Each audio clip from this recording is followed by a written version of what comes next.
Human sa gikabisihan sa buwatan sa kumilik sa lungsod sa Jimenez, Misamis Occidental sa nakalabay nga pagduso sa Certificate of Candidacy sa mga kandidato nangandam na usab sila sa ipahigayon nga ERB aron pag-approve o pag-disapprove sa aplikasyon gikan sa bulan sa Hulyo ngadto na sa September 30. Matud pa ni Susan Paculba ang Comelec officer sa lungsod sa Jimenez nga magpahigayon sila og hearing sa 296 ka mga registered applicants o sa mga nag-upos nga 8 ka barangay, ang barangay Tabuo, Butuay, Carmen, Diculok, Santa Cruz, Naga, Nacional ug Rizal sa maong lungsod. Gidugang sa Comelec officer nga dunay mga barangay opisyal nga wala makaila sa mga applicants hinungdan nga nag-upos sila.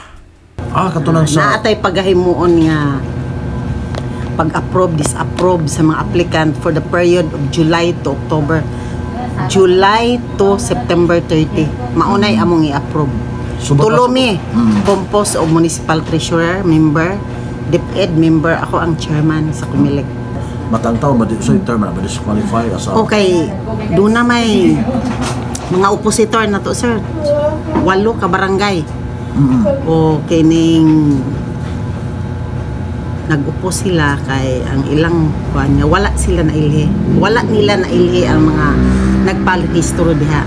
Amo ba? Mao man ay procedure pud sir nga nagit sila katungod nga mo file sa ilang opposition. Mo sila. Pero i-hearing pa mo. I-hearing na siya. Among i-prepare kuan mi nagpadala mig sumon sa mga affected nga mga applicants. Mismo ang applicants. Applicants yun.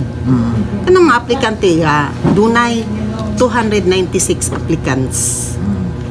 Dunay 8 ka barangay. Si Susan Paculba ang Comelec officer sa lungsod sa Jimenez, Misamis Occidental. Ang lungsod sa Jimenez adunay 24 ka barangay ug kapin sa 21,000 ka registered voters as of July 15. Alang sa DXDD Radio Campana, ang radyo sa simbahan, WD45 Dudong Bargamento, Danag sa Dakbayan.